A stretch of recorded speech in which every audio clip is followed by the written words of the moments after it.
வணக்கம் மக்களே, நான் உங்கள் கிராமத்து டாக்டர். எல்லாம் எப்படி இருக்கீங்க? ஒரு வழியா மாட்டு பண்ண சீரீஸா ஸ்டார்ட் பண்ணிட்டோம். இந்த வீடியோல 2025ல நீங்க புதுசா ஒரு கமர்ஷியலான மாட்டு பண்ணை அமைக்கணும்னு நினைச்சீங்க அப்படின்னா அந்த மாட்டு பண்ணை அமைப்பதற்கு எவ்வளவு செலவாகும், மாசம் வரவு செலவு கணக்கு என்ன அப்படின்றதான் இந்த வீடியோல நம்ம டீட்டெயிலா சொல்லியிருக்கோம். ஸோ இது ஒரு கமர்ஷியல் மாட்டு பண்ணைக்கான வீடியோ. கமர்ஷியல் அப்படின்னா ஒரு மாட்டு பண்ணை அமைச்சா அதுக்கு ஷெட்டு எப்படி இருக்கணுமோ அந்த மாதிரி ஷெட் அமைச்சு வேலையாட்கள், இயந்திரங்கள், அப்புறம் அதிக பால் உற்பத்தி திறன் கொண்ட உயரக ஹெச்எஃப் மாடுகள்லாம் பயன்படுத்தி ஒரு பண்ணை அமைச்சா எவ்வளவு செலவாகுமோ அதை பத்தி தான் நம்ம இந்த வீடியோல சொல்லியிருக்கோம். ஸோ அந்த கமர்ஷியல்ன்ற வார்த்தையை நோட் பண்ணி வச்சுக்கோங்க. தொழில் அல்லது வியாபார நோக்கத்தோட ஸ்டார்ட் பண்ணக்கூடிய பண்ணை பத்தி தான் இந்த வீடியோல நம்ம முழுமையா சொல்லியிருக்கோம். ஸோ இது ஒரு 3 பாகமா இந்த வீடியோவை நம்ம போட போறோம். முதல் பாகத்துல மாட்டு பண்ணை அமைப்பதற்கு எவ்வளவு செலவாகும், ஒரு மாசத்துக்கு வரவு செலவு கணக்கு என்ன அப்படின்றத பத்தி சொல்லியிருப்போம்.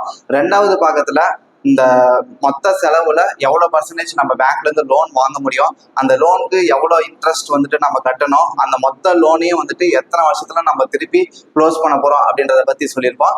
3வது பாகத்துல நம்ம உற்பத்தி பண்ணக்கூடிய பாலை ஆவிலையோ அச்சல்லையோ ஊற்றும் போது நமக்கு எவ்வளோ லாபம் கிடைக்கும், அதுவே அந்த பாலை நேரடியாக விற்பனை பண்ணும்போதோ இல்லை கொஞ்சம் கொஞ்சமாக தயிரோ பன்னீரோ அந்த மாதிரி மதிப்பு கூட்டி விற்பனை பண்ணும்போதோ நமக்கு எவ்வளோ லாபம் கிடைக்கும் அப்படின்றத பற்றி 3வது பாகத்தில் போட்டிருப்போம். ஸோ அடுத்தடுத்த வீடியோக்கு நம்ம சேனலை மறக்காம சப்ஸ்கிரைப் பண்ணி அந்த பெல் ஐக்கானை கிளிக் பண்ணிக்கோங்க. இப்போ இன்னைக்கான வீடியோக்குள்ள போகலாம். நம்ம பண்ணையில் வருஷம் முழுக்க, அதாவது 365 நாளும் எப்பவுமே 20 மாடு பால் கறந்துட்டு இருக்க மாதிரி செட் பண்ண போகிறோம். ஸோ வருஷம் முழுக்க எப்பவுமே 20 மாடு பால் கறந்துகிட்டே இருக்கணும் அப்படின்னா நம்ம கிட்ட 25லேருந்து 27 மாடு இருக்கணும். ஸோ இந்த வீடியோவில் நம்ம ஷெட்டு கட்டுறதுலேருந்து ஒரு மாதத்திற்கான வரவு செலவு எல்லாமே 25 மாடுகளை கணக்கு வச்சு தான் போட போகிறோம். இப்போ நம்மக்கிட்ட எதுவுமே கிடையாது, ஜீரோலேருந்து ஸ்டார்ட் பண்ண போகிறோம். ஸோ ஃபஸ்ட்டு ஷெட்டு கட்டுறதுக்கு எவ்வளோ செலவாகும் அப்படின்றத பார்த்துருவோம். முதல் கொட்டகை. இந்த ஷெட்டு யாருக்காக அப்படின்னு பார்த்தோம்னா கறவை மாடுகளுக்கான ஷெட்டு. இந்த ஷெட்டில் ஒரே டைமில் 22 மாடு வரைக்கும் கட்டிக்க முடியும். இதுக்கு தேவையான சதுரடி பார்த்தோம்னா 1152 சதுரடி. ஒரு சதுரடி கட்டுறதுக்கு நமக்கு 250 ரூபா செலவாகும். ஸோ மொத்தம் ஃபஸ்ட்டு ஷெட்டு கட்டுறதுக்கு 2,88,000 செலவாகும். அடுத்து 2வது ஷெட்டு. இந்த ஷெட்டு யாருக்காக அப்படின்னு பார்த்தோம்னா சென்னை மாடுகளுக்கும் அப்புறம் அந்த சென்னை மாடுகள் போடக்கூடிய கன்றுக்குட்டிகளுக்குமான ஷெட்டு. இந்த ஷெட்டில் நம்மளால 6 மாடு கட்டிக்க முடியும். அது மட்டும் இல்லாமல் 10 கன்றுக்குட்டிகள் நம்மளால கட்டிக்க முடியும்.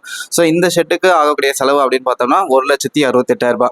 இந்த 3வது ஷெட் எதுக்காக அப்படின்னு பார்த்தோம்னா நோய்வாய்ப்பட்ட மாடுகளுக்கான ஷெட்டு. அதாவது கறவை மாடுகளுக்கோ இல்லை சென்னை மாடுகளுக்கோ ஏதாவது நோய் பாதிக்கப்பட்டுச்சு அப்படின்னா அந்த மாடுகளை நம்ம மற்ற நல்லா இருக்கக்கூடிய மாடுகளோட சேர்த்து கட்ட முடியாது. ஏன்னா நம்ம இந்த பண்ணையில் பயன்படுத்தக்கூடிய எல்லா மாடுகளுமே அதிக பால் உற்பத்தி திறன் கொண்ட உயர் ரக மாடுகள். ஸோ ஏதாவது ஒரு நோயால் ஒரு மாடு பாதிக்கப்பட்டுச்சு அப்படின்னா அதை நம்ம எப்பயுமே அது சரியாகிற வரைக்கும் தனியாக தான் வச்சிருக்கணும். ஸோ அதுக்காக தான் இந்த ஷெட்டு. இந்த ஷெட்டில் ஒரே டைமில் நம்மளால 4 மாடுகள் கட்ட முடியும். ஸோ இந்த ஷெட்டுக்கு ஆகக்கூடிய செலவு அப்படின்னு பார்த்தோம்னா 72,000. அடுத்ததாக தீவனகுடன். இங்கே நம்ம 25லேருந்து 30 மாடு வரைக்கும் பயன்படுத்துகிறோம். ஸோ அதனால் ஒரு மாதத்திற்கு 70லேருந்து 80 மூட்டை தீவனம் தேவைப்படும். அது மட்டும் இல்லாமல் மாடுகளுக்கு பயன்படுத்தக்கூடிய சப்ளிமெண்ட்ஸ், டானிக்ஸ், இது எல்லாமே மருந்துகள் எல்லாமே பாதுகாப்பாக வைக்கிறதுக்கு ஒரு குடோன் தேவைப்படும். அதுக்காக தான் இந்த குடோன். இது கட்டுறதுக்கு நமக்கு 1 லட்ச ரூபா செலவாகும். அதுக்கு அடுத்ததாக வைக்கோல் குடோன். வைக்கோல் குடோன்றதோட நார்மலாக ரூஃப் மட்டும் இறக்கி ஒரு ஷெட்டு மாதிரி நம்ம போடுறோம். அடியில் மண் தரையாக விட்டுறோம். ஸோ இந்த வைக்கோல் ஷெட்டுக்கு 1,20,000 நமக்கு செலவாகும். ஸோ மொத்தம் நம்ம இந்த பண்ணையை அமைக்கிறதுக்கு எவ்வளோ செலவாகும் அப்படின்னு பார்த்தோம்னா 7,48,000. சப்போஸ் நீங்கள் 50 மாடு இல்லை அதுக்கு அதிகமாக அதுக்கு அதிகமாக போயிட்டு பண்ணையை அமைக்கிறீங்க அப்படின்னா கண்டிப்பாக உங்களுக்கு ஒரு ஆஃபீஸ் ரூம் கட்டணும். அது மட்டும் இல்லாமல் குவாரண்டைன் சொல்லக்கூடிய ஒரு முக்கியமான ஷெட் கட்டணும். அந்த ஷெட் எதுக்காக அப்படின்னு பார்த்தோம்னா நம்ம சந்தையிலேருந்து ஒரே டைமில் எல்லா மாடுகளையும் வாங்கிட்டு வர முடியாது. ஒவ்வொரு சந்தையிலையும் இருந்து 4 மாடு 5 மாடு அப்படின்னு தான் வாங்கிட்டு வர முடியும். ஸோ அப்படி வாங்கிட்டு வர மாடுகளை நம்ம டைரெக்டாக மற்ற மாடுகளோட சேர்த்து கட்டிட முடியாது. அப்படி சந்தையிலேருந்து வரக்கூடிய புது மாடுகளை நம்ம தனியாக ஒரு 15 நாள் ஒரு ஷெட்டில் கட்டி அந்த மாடுகளுக்கு வேறு ஏதாவது பிரச்சனை, நோய் ஏதாவது இருக்கா அப்படின்ற எல்லா டெஸ்ட்டையும் எடுத்துகிட்டு தான் நம்ம மற்ற மாடுகளோட சேர்த்து கட்ட முடியும். ஸோ அதுக்காக நீங்கள் அந்த ஷெட்டு கண்டிப்பாக கட்டி ஆகணும். இங்கே நம்ம 20 மாடுகள் கம்மியாக போகிறதுனால அந்த குவாரண்டைன் ஷெட்டை நான் சேர்த்துக்கல. ஸோ இதெல்லாம் இல்லாமல் நம்ம மொத்தமாக ஷெட்டு மட்டும் அமைக்கிறதுக்கு எவ்வளோ செலவாகுது அப்படின்னு பார்த்தோம்னா 7,48,000 ஆகுது. அடுத்ததாக இயந்திர செலவுகள். ஒரு பண்ணை அப்படின்னு வந்துட்டாவே எல்லா வேலைகளையும் மேனுவலாக நம்மளால் செய்ய முடியாது. கண்டிப்பாக சில மிஷினரிஸ், இயந்திரங்கள் நம்ம யூஸ் பண்ணி ஆகணும். அப்படி என்னென்ன இயந்திரங்கள் நம்ம யூஸ் பண்ண போகிறோம், எவ்வளோ செலவாகுது அப்படின்றத பார்த்துருவோம். ஃபஸ்ட்டு ஒரே டைமில் 2 மாடு பால் கறக்கக்கூடிய டபுள் பக்கெட் மில்கிங் மிஷின் கறவை இயந்திரம் 58,000. அடுத்ததாக பசுந்தீவனம் மறுக்கக்கூடிய 2 அல்லது 3 பிளேட் வச்சுக்கக்கூடிய செமி ஆட்டோமேட்டிக் சாஃப் கட்டர், இதோட விலை 34,000. அதுக்கு அடுத்தது தீவனப்புல் அறுக்கக்கூடிய மிஷின் ப்ரஷ் கட்டர், இதோட விலை 11,000. அடுத்ததா கவு மேட். ஒரு மேட்டோட விலை 2500 2800 வரைக்கும் வருது. விலை ரொம்ப கம்மியாகவும் இருக்குது. அதோட திக்னஸ் பொறுத்து விலை மாறும்.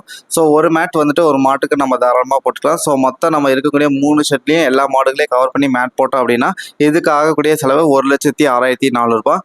அடுத்ததாக வாட்டர் பம்ப் மோட்டார். ஸோ நம்ம 2 ஷெட்டில் வந்துட்டு தண்ணி தொட்டி கட்டி வச்சுப்போம். அதுலேருந்து தண்ணி எடுக்கிறதுக்காக இந்த மோட்டார் பயன்படுத்துவோம். அந்த மோட்டாரோட 2 மோட்டாரோட விலை வந்துட்டு 10,000. அடுத்ததாக ஒரு குட்டியாக செகண்ட்ஸில் ஒரு ட்ரக்கு வாங்கிக்கிறோம். அந்த ட்ரக் எதுக்காகனா பசுந்தீவனம் எடுத்துகிட்டு வரதுக்காக. அதோட செலவு வந்துட்டு 3 லட்ச ரூபா. இதர செலவுகள் 15,000. இந்த இதர செலவுகள் என்னென்ன அப்படின்னு பார்த்தோம்னா வெயிங் மிஷின், பால் கேன் வாங்குறது, பக்கெட் வாங்குறது, அதுக்கப்புறம் ஃபேன், லைட் இதெல்லாம் ஃபிட் பண்ணுறது, இது எல்லாமே இந்த இதர செலவுகளில் வந்துடும். ஸோ மொத்தம் இந்த இயந்திரங்களுக்காக நம்ம செலவு பண்ணக்கூடிய மொத்த செலவு எவ்வளோ அப்படின்னு பார்த்தோம்னா 5,34,400. மூன்றாவது, நம்ம புதுசாக வாங்கக்கூடிய மாடுகளின் விலை. இங்கே நம்ம பயன்படுத்தக்கூடியது எல்லாமே அதிக உற்பத்தி திறன் கொண்ட உயரக மாடுகளை தான் பயன்படுத்த போகிறோம். இங்கே ஏன் நம்ம பாதி ஹெச்எஃப் பாதி ஜெர்சி எடுத்துக்கிறோம் அப்படின்னா, நம்ம எல்லாமே ஹெச்எஃப் மாடுகளை எடுத்துக்கிட்டோம் அப்படின்னா நம்ம ஊற்றக்கூடிய பாலுக்கு நல்ல ஃபேட் அண்ட் எஸ்என்எஃப் வந்துட்டு கண்டிப்பாக வராது. ஸோ 15 மாடுகள் வந்துட்டு ஹெச்எஃப் மாடுகளாகவும் 10 மாடுகள் வந்துட்டு ஜெர்சி மாடுகளாகவும் எடுத்துக்கிறோம். ஸோ 15 ஹெச்எஃப் மாடுகளோட விலை வந்துட்டு ஒரு மாட்டோட விலை 1 லட்ச ரூபா. டிரான்ஸ்போர்ட்டோட, அதாவது போக்குவரத்து செலவோட 1 லட்ச ரூபான்னு வச்சுக்கிட்டா கூட 15 மாடுகளுக்கு 15 லட்ச ரூபா ஆகும். 10 ஜெர்சி மாடுகளுக்கு 70,000 கணக்கு வச்சு மொத்தம் 7 லட்ச ரூபா ஆகும் 10 மாடுகளுக்கு. ஸோ மொத்த மாடுகளோட விலை அப்படின்னு பார்த்தோம்னா 22 லட்ச ரூபாய். அடுத்ததாக தீவனப்பயிர் உற்பத்தி செலவுகள் மொத்தம் 50,000. பசுந்தீவனமும் வந்துட்டு ஃபர்ஸ்ட் டைம் விளைய வைக்கும் போது சும்மா விளையாது இல்லைங்களா, அதுக்கும் நம்ம செலவு பண்ணுவோம். ஸோ அதுக்காக ஆகக்கூடிய உழவு செலவு, எரு செலவு, விதைப்பல் செலவு எல்லாமே கணக்கு போட்டோம் அப்படின்னா அது ஒரு கிட்டத்தட்ட 50,000 வந்துடும். ஸோ நம்ம ஒரு 20 மாடு எப்பயுமே பால் கறக்கிற மாதிரி வச்சு ஒரு பண்ணை புதுசாக அமைக்க போகிறோம், எதுவுமே இல்லாமல் புதுசாக ஸ்டார்ட் பண்ண போகிறோம் அப்படின்னா அதுக்கு மொத்தம் எவ்வளோ செலவாகும் அப்படின்னு பார்த்தோம்னா ஃபஸ்ட்டு ஷெட்டு கட்டுறதுக்கான செலவு 7,48,000 ஆகும். அதுக்கடுத்து மிஷினரிஸ் இயந்திர செலவு ஒரு 5,34,400 ஆகும். மாடுகளோட செலவு 22 லட்சம். தீவனப்பயிர் உற்பத்தி செலவு 5 லட்சம். மொத்தம் நம்ம ஷெட்டு கட்டி ப்ரொடக்ஷனுக்குள்ளே என்ட்ராகிறதுக்கு முன்னாடி எவ்வளோ செலவாகும் அப்படின்னு பார்த்தோம்னா 35,32,400 செலவாகும். மாத செலவுகள். ஃபஸ்ட்டு வேலையாட்கள் செலவு, லேபர் காஸ்ட். நம்ம பண்ணையில் வந்துட்டு 2 பேர் வேலைக்கு அமர்த்துறோம். ஒரு ஆளுக்கு 15,000 அப்படின்னா ஒரு மாதத்துக்கு 2 பேருக்கு 30,000 நம்ம வந்துட்டு சம்பளம் கொடுக்கணும். அதுக்கடுத்ததாக அடர் தீவன செலவுகள். ஒரு மாதத்துக்கு எவ்வளோ அடர் தீவன செலவுகள் ஆகுது அப்படின்னு பார்த்தோம்னா 1,47,125 ரூபா. கறவை மாடுகளுக்கு, செனை மாடுகளுக்கு, கன்றுகளுக்குள்ள எவ்வளோ அடர் தீவனம் கொடுக்கணும், அது எப்படி வந்துட்டு நம்ம மதிப்பிடணும் அப்படின்றது எல்லாமே நம்ம அடுத்தடுத்து வரக்கூடிய வீடியோஸில் வந்துட்டு தெளிவாக சொல்லியிருக்கோம். ஸோ அதுக்கு மறக்காம நம்ம சேனலை சப்ஸ்கிரைப் பண்ணிக்கோங்க. இங்கே நான் சுருக்கமாக சொல்லிடுறேன். கறவை மாடுகளுக்கு ஒரு மாட்டுக்கு ஒரு நாளைக்கு 8 கிலோ தீவனம் வந்துட்டு கொடுக்குறோம். 1 கிலோ தீவனத்தோட விலை வந்துட்டு 27 ரூபாய். ஸோ கறவை மாடுகளுக்கு மட்டும் கொடுக்கக்கூடிய தீவனத்தோட செலவு வந்துட்டு 1,29,600 ரூபாய். அதுக்கு அடுத்தது இந்த 15 கிலோ அப்படின்றது சினை மாடுகளுக்கும் கெடேரி கன்றுகளுக்கும் கொடுக்கக்கூடிய தீவன அளவு. ஒரு நாளைக்கு 15 கிலோ செலவாகும். ஸோ 15 × 30 நாள் இன்ட்டு 1 கிலோ தீவனத்தோட விலை 27 ரூபா. ஸோ கெடேரி கன்றுகள் மற்றும் சினை மாடுகளுக்கு கொடுக்கக்கூடிய தீவனத்தின் விலை வந்துட்டு 12,150 ரூபா. அதுக்கு அடுத்தது முக்கியமாக தாது உப்பு கலவை எல்லாத்துக்குமே நம்ம வந்துட்டு கொடுக்கணும். ஸோ 25 மாடுகள் ப்ளஸ் ஒரு 5 இல்லை 10 கன்றுக்குட்டி வச்சுக்கிட்டோம் அப்படின்னா ஒரு நாளைக்கு 1,5 கிலோ தாதுப்பு கலவை வந்துட்டு செலவாகும். ஸோ 1 கிலோ தாதுப்போட விலை வந்துட்டு 75 ரூபா. ஒரு மாதத்துக்கு எவ்வளோ செலவாகும் அப்படின்னு பார்த்தோம்னா 3,375 ரூபா. ஸோ அடர் தீவனத்துக்கு மட்டும் நம்ம எவ்வளோ ஒரு மாதத்துக்கு செலவு பண்ணுறோம் அப்படின்னு பார்த்தோம்னா 1,45,125 ரூபா செலவு பண்ணுறோம். மூன்றாவது வைக்கோல் செலவு. இப்போ நம்மக்கிட்ட மாடுகள் கம்மியாக இருக்குது அப்படின்னா நாமளே வந்துட்டு வரத்தீனி எல்லாமே உற்பத்தி பண்ணிக்கலாம். ஆனால் மாடுகள் அதிகமாக இருக்கும்போது நம்மளால் வரத்தீனி நம்மளால் உற்பத்தி பண்ண முடியாது, வெளியிருந்து தான் வாங்குற மாதிரி இருக்கும். ஸோ ஒரு நாளைக்கு 4 கட்டுகள் வந்துட்டு 4 உருண்டை வைக்கோல் கட்டுகள் வந்துட்டு செலவாகும். ஸோ ஒரு மாதத்துக்கு 120 கட்டு. இந்த கட்டோட விலை வந்துட்டு அப்பப்போ மாறிக்கிட்டே இருக்கும். இங்கே நான் வந்துட்டு சராசரியாக ஒரு கட்டோட விலை 200 ரூபான்னு வச்சுருக்கேன். ஒரு மாதத்துக்கு வைக்கோல் செலவு மட்டும் 24,000 ரூபாய் ஆகும். ஒரு பண்ணை அப்படின்னு வந்துட்டாவே மாடுகளுக்கு இன்சூரன்ஸ் வந்துட்டு கண்டிப்பாக பண்ணி ஆகணும். ஸோ இங்கே வந்துட்டு மாட்டோட காப்பீட்டு தொகையிலேருந்து 8% வந்துட்டு 2 வருஷத்துக்கு நம்ம கட்டுற மாதிரி இருக்கும். ஸோ ஒரு மாதத்துக்கு 25 மாடுகளுக்கு காப்பீட்டு தொகைக்கு எவ்வளோ செலவாகுது அப்படின்னு பார்த்தோம்னா 6,333 ரூபா செலவாகும். அடுத்து 5வது மருந்து செலவுகள். இந்த மருந்து செலவுகள் வந்துட்டு ஒரு மாதம் இல்லாமல் இருக்கும், ஒரு மாதம் அதிகமாக இருக்கும். ஸோ ஆவரேஜாக நம்ம சராசரியாக ஒரு மாதத்துக்கு வந்துட்டு 5,000 ரூபாய் செலவாகும் அப்படின்றத நம்ம எடுத்துப்போம்.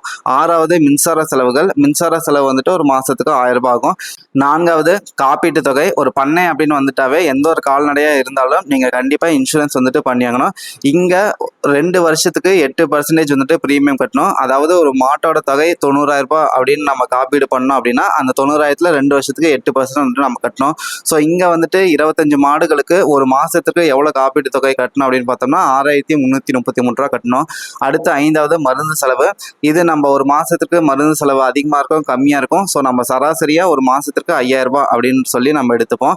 6வது மின்சார செலவு. இது மாதத்திற்கு 1000 ரூபாய் ஆகும். 7வது டீசல் பெட்ரோல் செலவுகள். இது நம்ம பால் ஊற்றுறதுக்கான போக்குவரத்து செலவுகள், டிராக்டர் வச்சுருக்கோம் அதுக்கான டீசல் செலவுகள், கறவை இயந்திரம், அதுக்கப்புறம் தீவனப்பொருள் அறுக்கக்கூடிய இயந்திரம், இது எல்லாத்துக்குமே நம்ம டீசல் பெட்ரோல் பயன்படுத்துவோம். அதுக்கு ஒரு மாதத்துக்கு 5000 ரூபாய் செலவாகும்.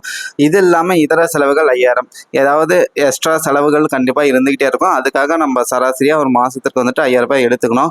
ஸோ ஒரு மாதத்திற்கு நம்ம 20 மாடுகள் பால் கறக்கிற மாதிரி ஒரு பண்ணை அமைச்சோம் அப்படின்னா ஒரு மாதத்திற்கு எவ்வளோ செலவாகும் அப்படின்னு பார்த்தோம்னா 2,21,458 ரூபா வந்துட்டு சாலிடாக செலவாகும்.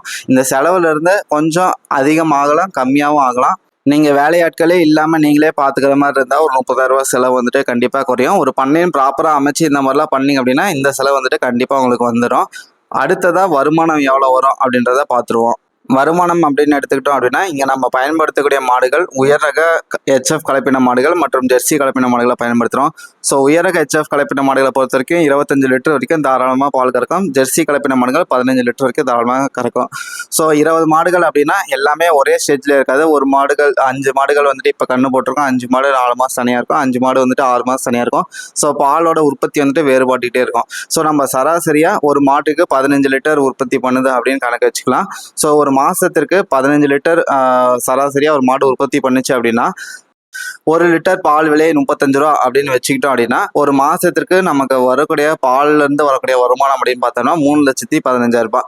அதுவே நம்ம உற்பத்தி பண்ணக்கூடிய இந்த பாலை பக்கத்தில் இருக்கக்கூடிய ஒரு சிட்டிலேயோ டவுன்லேயோ வந்துட்டு 40 ரூபாய்க்கு குறைஞ்ச விலைக்கு கொடுக்குறோம் அப்படின்னா அதுலேருந்து வரக்கூடிய வருமானம் வந்துட்டு 3,60,000 ரூபாய். இது வந்துட்டு நான் பால்லேருந்து வரக்கூடிய வருமானம் மட்டும்தான் சொல்லியிருக்கேன். இங்கே மாத வருமானம் அப்படின்றதுனால நான் பால்லேருந்து வரக்கூடிய வருமானம் மட்டும் தான் சொல்லியிருக்கேன். அதுவே வருடத்திற்கு என்று வரும் பொழுது நமக்கு பாலில் மட்டும் இல்லாமல் மாட்டோட சாணத்துலேருந்து நமக்கு வருமானம் வரும். எப்படின்னா இன்றைக்கி மாட்டோட சாணத்துலேருந்து நீர் சத்து எடுத்துகிட்டு அதை ட்ரை பண்ணி நம்ம ஒரு பெல்லட் மாதிரி மாற்றி எருவாக வந்துட்டு சேல்ஸ் பண்ணுறாங்க, ஆன்லைனில் கூட சேல்ஸ் பண்ணுறாங்க. அது மட்டும் இல்லாமல் காளை கன்றுகள் சேல்ஸ் பண்ண முடியும். ஒரு வருஷத்துக்கு வரும்போது புதுசாக கெடேரி கன்றுகள் வரும்போது நம்ம பழைய மாடுகள் ஒரு 4 மாடு 5 மாடுகள் சேல்ஸ் பண்ணும்போது அந்த மாடுகளிலிருந்து ஒரு 3.5 லட்ச ரூபா ஒரு வருடத்திற்கு வந்துட்டு அந்த வருமானம் வரும். அது மட்டும் இல்லாமல் தீவனம் தவிடு இதெல்லாம் எடுக்கும்போது அந்த பைகளை வந்துட்டு நம்ம சேல்ஸ் பண்ணும்போது அதுலேருந்து ஒரு மாதத்திற்கு ஒரு வருஷத்திற்கு 7,000லேருந்து 10,000 ரூபாய் வரைக்கும் வருமானம் வரும். ஸோ இது வந்துட்டு ஒரு வருடத்திற்கு அப்படின்னு வரும்போது நம்ம கால்குலேட் பண்ணுவோம். அது அடுத்தடுத்து வரக்கூடிய வீடியோஸ் வந்துட்டு நான் தெளிவாக சொல்கிறேன். ஸோ ஒரு மாதத்திற்குன்னு வரும்போது நமக்கு எவ்வளோ வருமானம் வருது அப்படின்னு பார்த்தோம்னா சாதாரணமாக சொசைட்டியில் ஊற்றும் போது 3,15,000 ரூபாய் வருது. இப்போ நிகர லாபம் இந்த மாத செலவு போக நம்ம கையில் எவ்வளோ நிற்கும் அப்படின்றத பார்த்துருவோம். ஸோ உங்களுக்கு மாத செலவு 2,21,458 ரூபா ஆகுது. மாத வருமானம் 3,15,000. இதில் ரெண்டையும் கழிக்கும் போது நமக்கு நிகர லாபம் வந்துட்டு கிடைச்சிடும் 93,542 ரூபா. இதில் நமக்கு ஒரு 10,000 ரூபா ஃப்ளக்சுவேஷன் ஆகலாம், கம்மியாகவும் வரலாம் அதிகமாகவும் வரலாம். ஏன்னா அந்த பால் உற்பத்தின்றது நம்ம 15 லிட்டர் ஆவரேஜாக வச்சுருக்கோம். ஸோ அது மாறுபடும் போது இந்த ரேட்டில் வந்துட்டு ஃப்ளக்சுவேஷன் ஆகும். அடுத்த வீடியோவில் இந்த நிரந்தர முதலீடான 35 லட்சத்தில் பேங்க்கில் எவ்வளோ லோன் கொடுப்பாங்க, நம்ம கையிலேருந்து எவ்வளோ இன்வெஸ்ட்மெண்ட் பண்ணோம், இந்த மாதம் வருமானம் பண்ணால் 93,000 வச்சு இந்த லோனை எத்தனை வருஷத்தில் நம்ம திருப்பி அடைக்க முடியும் அப்படின்றத டீட்டெயில்டாக பார்ப்போம். இந்த மாதிரி பெரிய அளவு இன்வெஸ்ட்மெண்ட் பெரிய அளவு இன்கம்லாம் வேணாம். எனக்கு மந்த்லி வீட்டில் இருக்கீங்களே சிம்பிளாக பார்த்துட்டு ஒரு சிம்பிளான இன்கம் வேணும், அதுக்கேற்ற மாதிரி ஒரு ப்ராஜெக்ட் ரிப்போர்ட் வேணும் அப்படின்னு நினச்சின்னா கமெண்ட் செக்ஷனில் மறக்காமல் சொல்லுங்கள். அதுக்கேற்ற மாதிரி ஒரு சிம்பிளான வீடியோ வந்துட்டு நம்ம மேக் பண்ணி போடுவோம். ஸோ மீண்டும் அடுத்த வீடியோவை சந்திப்போம். பாய் பாய்.